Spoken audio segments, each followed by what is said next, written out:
Does Islam promote hatred of non-Muslims? Assalamu alaikum. If this video has reached you, then you are very lucky. Don't ever think that this video has come to you by chance.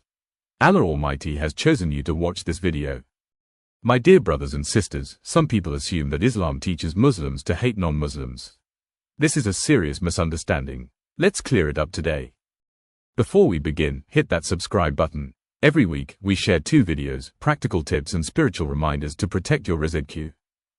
Islam is not a religion of hatred.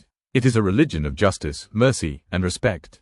The Qur'an commands us, Allah does not forbid you from being kind and just to those who do not fight you because of religion or drive you out of your homes. Indeed, Allah loves those who act justly. Surah Al-Mumtahana, 60-8. This verse shows clearly, kindness and justice are not limited to Muslims only. They extend to all human beings.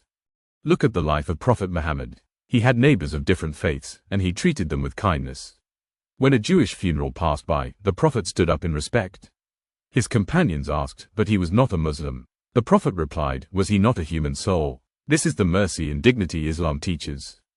Yes, Islam does warn against injustice, oppression, and disbelief in Allah. But that does not mean hatred of people. Islam separates between rejecting falsehood and respecting human beings. We can disagree with someone's beliefs while still honoring their humanity.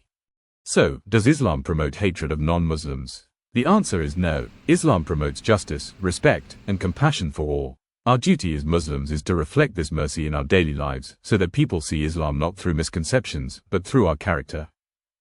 Let's be ambassadors of justice and kindness. Because when we live Islam correctly, the world will see its true beauty. Thank you for watching Green Diamond.